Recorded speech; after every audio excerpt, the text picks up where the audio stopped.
All right. So welcome everyone to the How to Use this Mass Timber Fastening Design Guide webinar. This should be a casual presentation that go over the newest addition to our line of literature. So today with you, I'll be presenting the webinar. So my name is Jean-Philippe Letard. I'm the Engineering and Technical Service Manager at MTC Solutions. I'm a graduate from Laval University in Quebec City in timber engineering, and I've been working for MTC Solutions for the past 5 years. MTC Solution is formerly known as Mighty Gun Timber Connector, so we have recently rebranded into MTC Solution. And what we are is we are a supplier of hardware for the mass timber applications in commercial, industrial, and residential projects. We're the industry expert with our in-house experience, and we deliver from Alaska to Florida. We also conduct research and development, and we provide proven solution. We've been existing for 10 years now and have supplied thousands of projects in Canada and United States. And of course, we focus on providing compliant solutions to our customers. What we provide to our customer is a solution based out of structural fasteners, beam hangers, rigging devices, connectors, fall arrests, and different type of accessories. In terms of company, our vision is really to be able to standardize mass timber connections, to provide code-approved products for our customers, to have tested solution, to have cost-competitive connectors, to have a very rich technical support, to have a detailed design guide for every type of solution, and to be experienced into key projects. The presentation today will go over a couple of projects that we've been involved in the past. We'll talk about different design guides, mostly the screw design guide and the mass timber fastening design guide. We'll look at two different examples of calculations, and we'll conclude by seeing how we can work together as different companies. Mass timber is a recent trend in the North American construction industry, and it's really composed of different type of framing system. As you can see here on that image, we're showing the 4 main type of framing system that we've been seeing so far in North America, which on the left you can see the post-based connector, the platform framing, the balloon framing, and the hybrid framing. And what this picture really demonstrates is how various these type of connections to complete these structures can be. And this is one of the biggest challenge that we're facing right now in the industry, especially for us as a connection supplier. When we're talking about standardizing these connections, well, this is really where we're trying to focus our energy now as a connection supplier company. So before we get going with the different type of hardware that we supply, I want to take over and look at a couple of projects that we've been involved in the past because we sometimes tend to forget what these project looks like when they are finished. And I think we can be very proud of that. So this is the First Tech Credit Union in Hillsboro, Oregon. This is a project that was constructed by Swinnerton, and the mass timber elements were all manufactured by Structurlam. And one of the key components here that was utilized was the beam hanger, so the Rikon SVS system that were used for all the post and beam structure. And that's really one of the key of the success of that project, to have a pre-assembled post and beam system that was delivered and simply dropped in place once it arrived on site. So that was pretty fast in terms of assembly. We're talking about a timber structure that was done in less than 12 weeks. Overall, it's part of why the industry is focusing on mass timber, because you can really speed up the time of construction on site.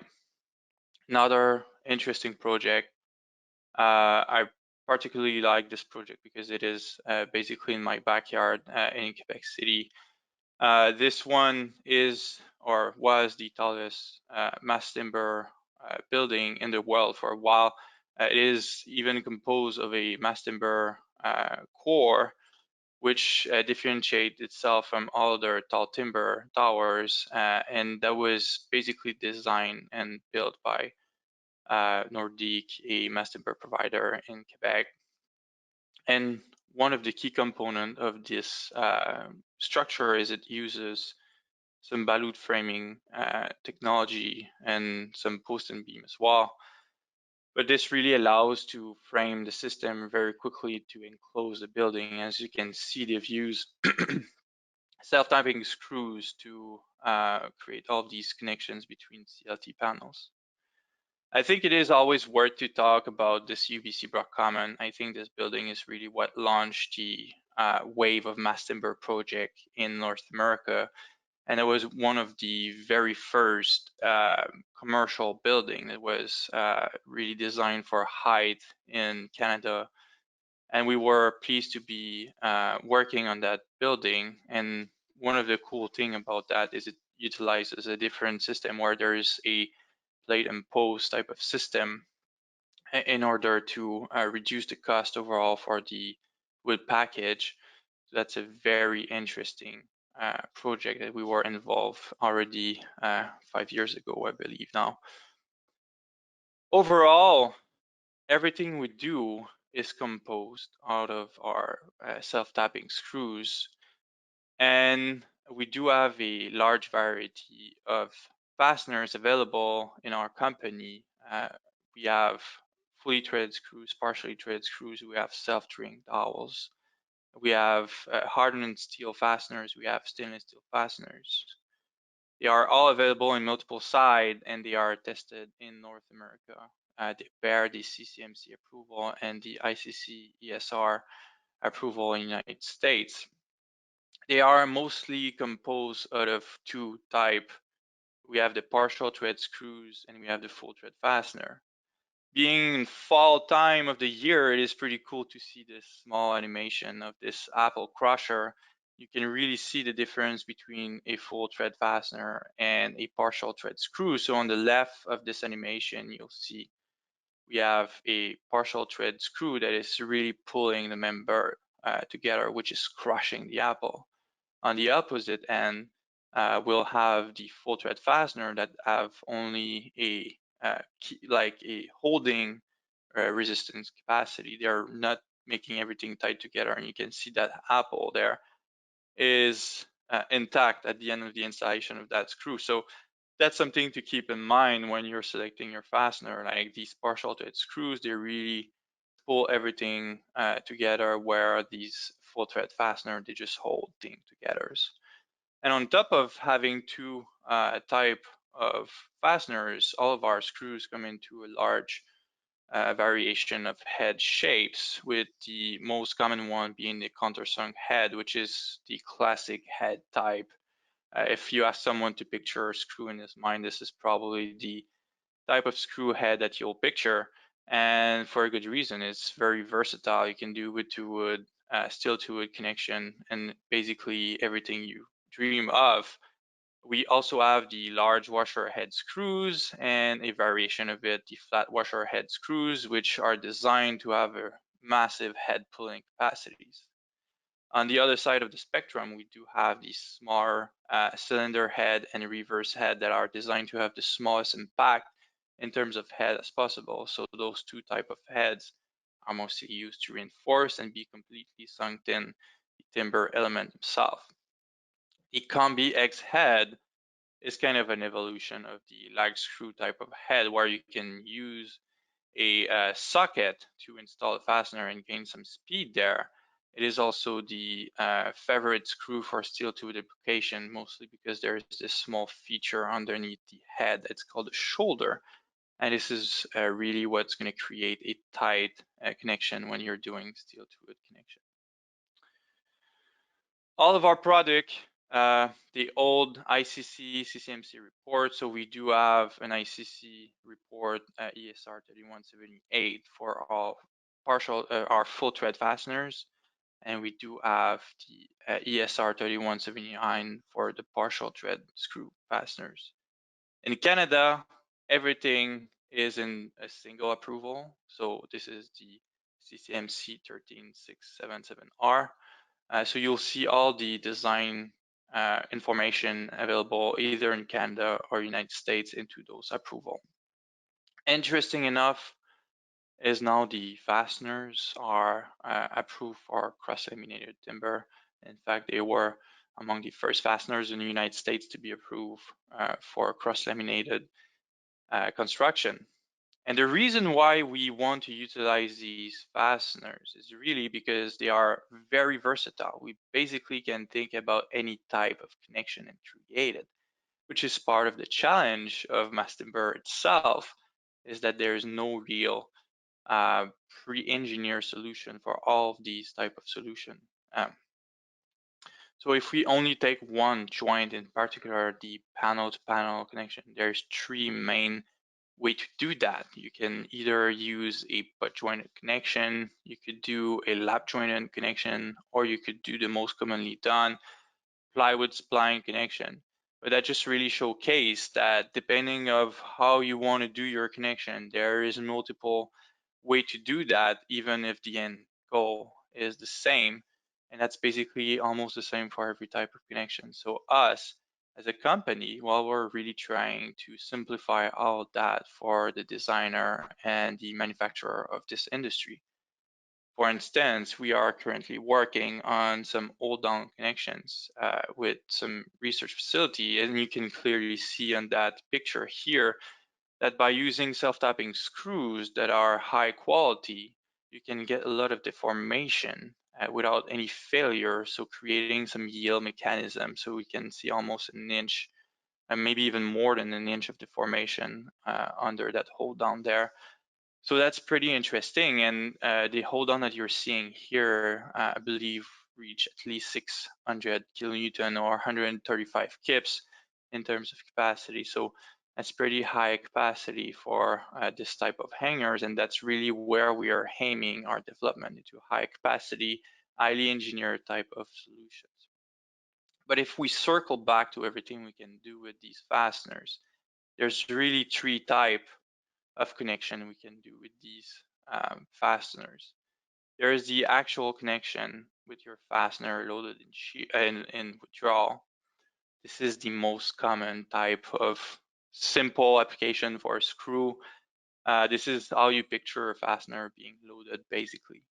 With these advanced type of fasteners that are a little bit more ductile than classic screws, well, you can advance it and create some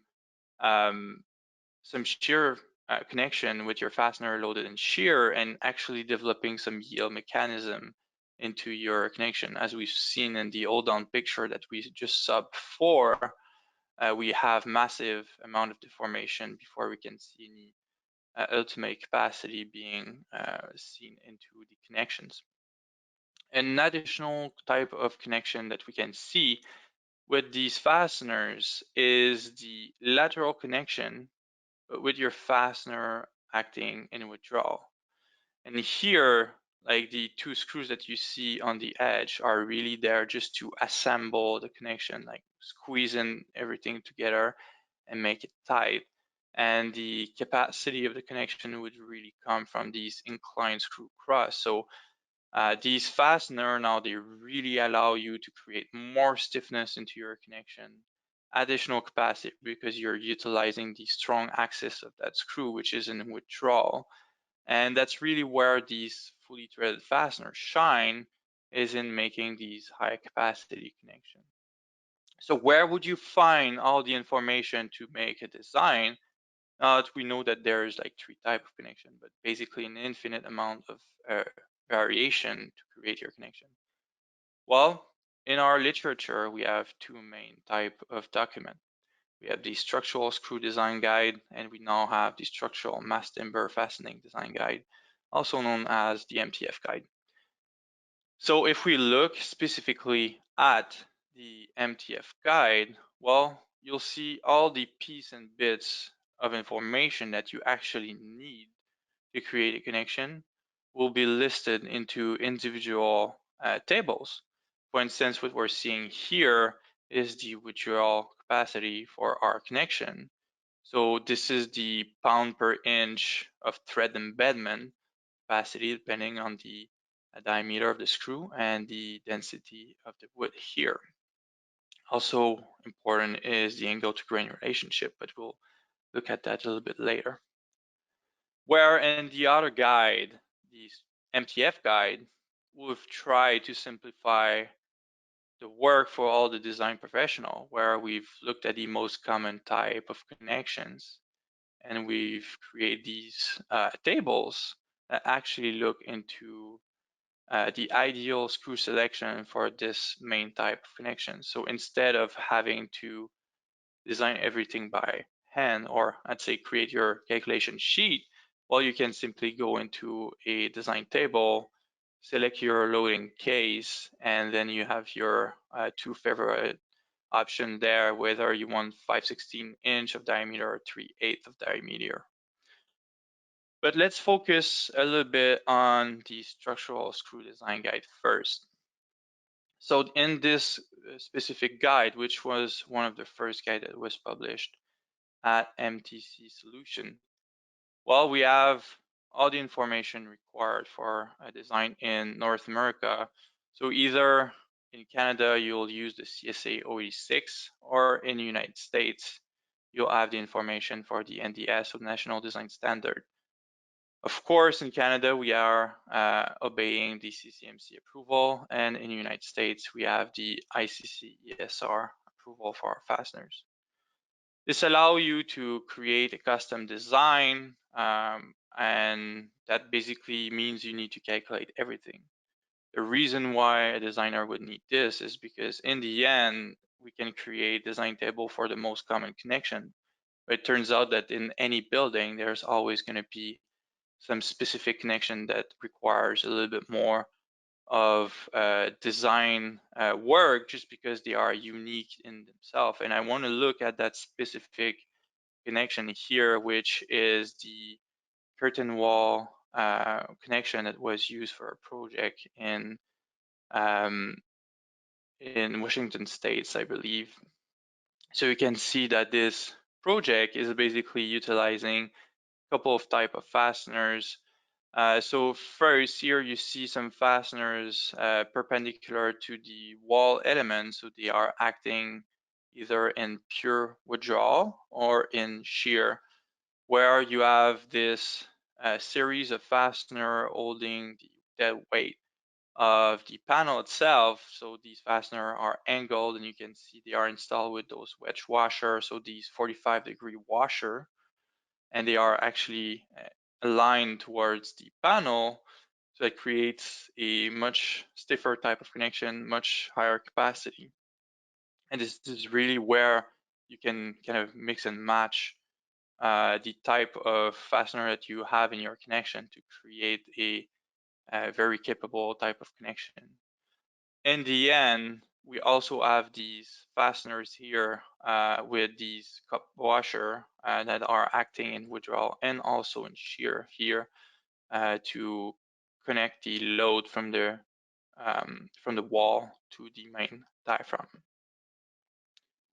How these connections are designed? Well, for lateral connection in the United States, we have the main reference design value that is computed through the yield equation seen in chapter 12 of the NDS. And then there is the number of effective fasteners, number of row in your connection, and all the adjustment factor that you can find into the NDS again. This is only a simplified equation, but in all details, we'll look at it later. In Canada, this is a pretty similar way to calculate. The difference is we have the factor design value that is designed according to the chapter 12.6 of the CSA 86. So this is the lag screw chapter for the moment. And this would provide you a similar type of yield equation, only this is for limit state design. Then you would modify, you will calculate the actual capacity with the number of effective fasteners and the number of fasteners in your row, and utilize all of your composite modification factors, so J and K. If you're looking at a connection acting at withdrawal, this is relatively similar. You have your reference withdrawal design value at 90 degrees, which you'd modified with your angle to grain reduction factor. So that's the table we just saw earlier under the unit withdrawal resistance value. You then multiply by the effective length of embedment and the number of effective fasteners, and you would apply your adjustment factor. The concept is pretty similar. In Canada, you'd simply use your unit factored withdrawal resistance, apply your angle to grain reduction factor, effective length of embedment of your threads, and then your composite modification factor again. So in the end, this is pretty basic. You figure out all of your information into those tables that are available in the screw design guide. For instance, if you select a 5/16 of an inch screw into SPF, so 0.42, you'd get 212 pounds per inch of embedment. In Canada, it would be relatively similar. It's just that those numbers are not equivalent because in the United States, we mostly design with allowable stress design, so ASD, and in Canada, we design with limit state design. So you can see that these numbers are not directly comparable. In the design guide, you'll also find all the self-tapping screw properties. So important, especially with full thread fasteners, is the allowable tensile strength. That's the actual capacity of the steel itself in the screw. You'll find also all the shear strength, so the actual shear capacity of your screw, and the bending yield strength. So this is a very important piece of information. The bending yield strength is the data you want to calculate your yield equation. And of course, important for the installation is your torsional strength of your fastener. So all of that information may be found into these structural screw design guide, and of course, the mass timber fastening design guide. Before we get to the next section, I really want to take a look at our brand new website. So this is a new website, is very fresh, pretty interesting with new features, new section that calls for basically taking some time on the website and looking at all the piece of information. So I can just drag the website here. So pretty interesting, more dynamic than it used to be. You can find videos, all the blog posts. You can see the new product pages with demonstration video, detail specification, all the CAD drawings, all the required design guides, and the installation videos. Same thing for fasteners. You'll have all the details that you're looking for. And this is a pretty interesting new place to look at. And of course, more important than ever is the resources that are available into our website. And you can keep an eye on these white papers that will be coming pretty soon. So this is the brand new website at MTC Solution, and I would encourage everyone to go and take a look at it. All right. I'll try to see if I can switch back to my PowerPoint. Yeah, right there. Good. So if we take a look at this structural mass timber fastening design guide, so basically what we've tried to achieve with this is the standardization of the most common CLT or mass timber panel, I should say, type of connections. So how we achieve this? Well, it's trying to create some easy to read table, selecting or doing a lot of work on finding the cost-effective solution for the designers, and also to make sure that we have the US and Canadian code in mind, and that most of our connections have at least been tested, and we're bringing a lot of tested solution to the table as well. So I still can compare Canada and United States at this point, but eventually I'll need to focus on one. It's going to be similar for Canada, but I'll focus on the United States.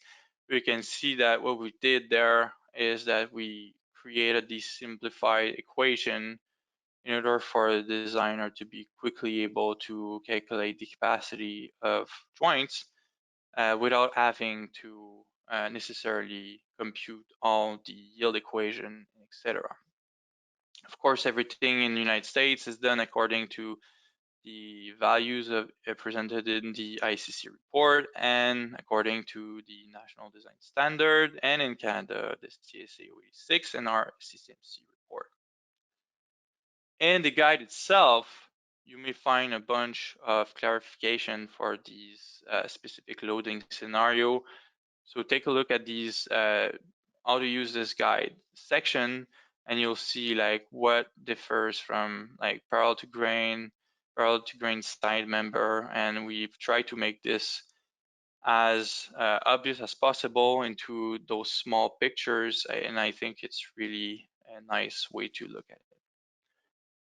I want to take a time to do a little bit of an example of calculations there and compare what we used to have to do with the full set of calculations in the classic way of designing, and then compare that to the mass timber design guide, so the MTF design guide.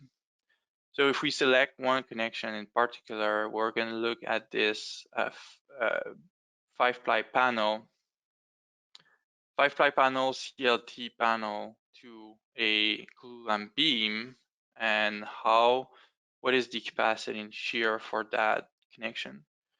So basically, we have a regular CLT panel, so it's 6 7/8 thick, made out of CLT. We have a glulam beam that is 16-inch deep, made out of defer, so pretty standard for West Coast of the United States. I have to specify here, we'll do the calculation according to the NDS, so I need to focus on one design standard, so I'll make sure I focus on the United States. But basically, what I have to do now is I have to calculate the shear capacity using the lateral yield equation presented in the chapter 12.3 and the NDS. So I'll select one screw, so either I can use the EcoFast or any partial thread screws. In that case, I'll use a 3/8 of an inch, and basically you can see here that all of my thickness in my CLT are equivalent. So the interesting part here is that for United States, if you are utilizing fastener to have a shank that is thicker than 1/4 inch, for CLT, you'll have to calculate your modified dowel bearing length. So you can see this on the next slide right there, that we are adjusting the dowel bearing length for the CLT, so the side member, and for the main member, we don't have to do that because we are in glulam. We are then computing the reduction factor for the yield equation and doing all the yield modes. So you can see here a yield mode from 1 to 4. In Canada, those yield modes are basically the same. They are just called through the alphabetical letters instead of numbers. But you can see here, in that case, we've selected a connection type where we could reach failure mode number 4 with our fastener. So this is the governing mode, or I should say yield mode. And in that case, this is desired because we typically want to have a yield mode that has a double hinge type of yielding in order to create redundancy into our system. So all in all, this is a pretty complex calculation that yields to 273 pounds. If you compare to the tables in the MTF design guides, we'll basically select our loading case that is equivalent, and we'll have the options then to either use a 5/16 or a 3/8. And in that case, I want to use a 3/8 of an inch screw. And for the same fastener, I get my design values. So it is way more cost saving, let's say, in terms of design, to utilize this new mass timber fastener design guide. Also, additional bits of information. We've tried to work the details for the most cost-effective solution. Typically, you always want to go with the larger fastener for these type of long joints, simply because you'll have to install less fasteners overall. So it is more cost efficient if you look at it into a big picture side of things, because you don't have to pay someone to install that many screws. So you're adding some capacity to your connection by having larger screws and more capacity per screws installed into your long joints. Interesting enough is that for the same type of joint, we could have also looked at screw crosses. So you can see that fasteners used in screw crosses pattern may develop quite a bit more load and more capacity basically than these fasteners used in shear. So that's also an interesting way to look at it if we need to transfer more load, for instance, into your collector beam. If we want to look at a second example, one example that is interesting to me is the panel-to-panel connection. So the most common is a spline connection. In that case, we will look at a 3-ply CLT panel made out of SPS with a plywood spline. So again, this is purely in shear. And basically, there's a small typo here. This is, again, following the NDS standard. But yeah, this is purely in shear, and this is a common connection into your diaphragm. And you really want to make sure you have a yielding mechanism into these type of connections. So what we're looking at now is basically the same pattern. The only thing that really changes is that because your fastener is a smaller fastener, we're utilizing 1/4-inch screws in that case. Well, your dowel bearing length doesn't necessarily have to be adjusted because it's going to be the same for parallel and perpendicular to the grain. So you may then calculate all your reduction factors and your yield mode, and you'll see in that case we have a yield mode governing, so it's number 3S. So this is exactly what you want to see if you have a diaphragm, so you at least have a yield hinge that is into your system. So what we've tried to do for all that is, of course, again, create some tabulated sheet where you can quickly find the information. And you'll see in this guide that this is pretty straightforward. You'll find your information here. Either you want to use a 1/4-inch screw or 5/16 of an inch.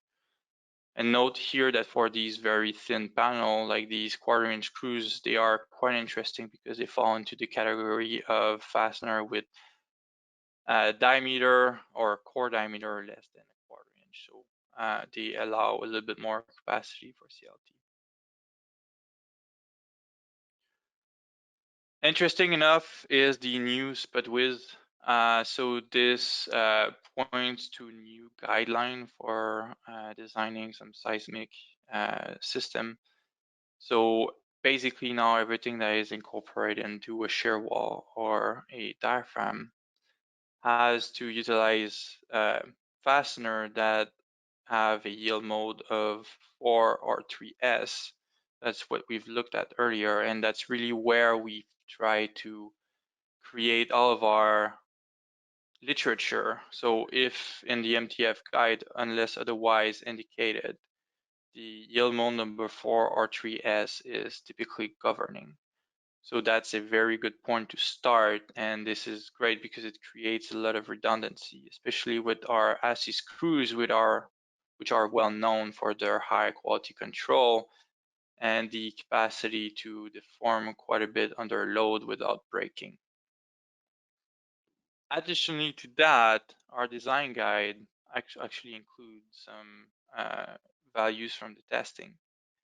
So what is interesting from that is we all call that a empirical type of design value. Is it's actually based out of the safety factor.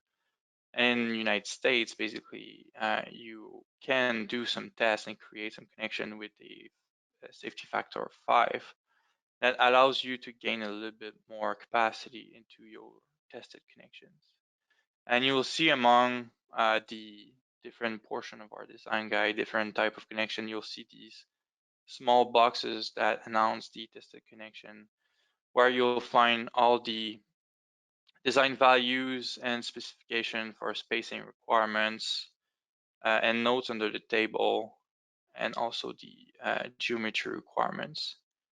So for all these tables, well, you'll gain a little bit more capacity because you actually get the performance, the real performance, and not the theoretical performance of that type of joint, but the actual tested performance of that specific joint. At a later stage of our design guide, you may find also the geometry requirements and other detailing requirements for our self-tapping screws. So you might find some pre-drilling recommendation, torque limits, and all these small bits and pieces that you need to complete your design of your connections. But that's basically it. That's how simple we're trying to create our design guide. And you can see this is a spread into our literature. We're trying to make it easy to find the specific type of connection. And again, into our MTF guide, we have connections that are listed for post and beam, for platform framing, for balloon framing, and for hybrid solution as well, where you have a little bit of light frame type of detailing with your mass timber. So I think this is a pretty good point to start. If you want to design a mass timber building, definitely look at this mass timber fastening design guide. And before we end this presentation, I really want to go over why anyone would want to work with MTC Solution and what is the key differentiator that makes our company great. And basically, it is really about the expertise, the commitment, and the fact that our products are tailored for the North American industry. The expertise really comes for us with bringing a plus value to our customer. We try to bring exceptional assets in terms of service, in terms of products. Everything we try to do, we do it right. We have only high quality type of products, and we try to make sure that our customer service is excellent. We make sure we take the time to educate and elevate the knowledge in the industry, especially for the mass timber industrial industry. And this is, for me, a key differentiator that makes us apart. Is we really want to focus on mass timber and elevate the knowledge of everyone in this industry on the connection technology. We also very committed. We have a team of people that are solution oriented, that are flexible, and that have fast reaction time. We always find a solution to any problem that is thrown at us, whether it is on the technical side of things or it is on the logistical side of things. We deliver in all cases. Of course, the fact that we are a North American based company makes it easier for us to understand the market. We have products that are really tailored for the industry out here, which makes us focus on high capacity connection. Products that are designed and that have code approved for Canada and United States, and we are extensively testing everything that we're doing. And our guarantee to you is that we're doing the right thing, and that's it. So thank you very much for joining the webinar today. This was a short presentation on how to use the MTF design guide and how it can simplify the calculation approach for a design professional. So make sure that you look at our website, that you subscribe to our YouTube channel and our LinkedIn channel. I'll be taking some questions now, and I think we can call it a day.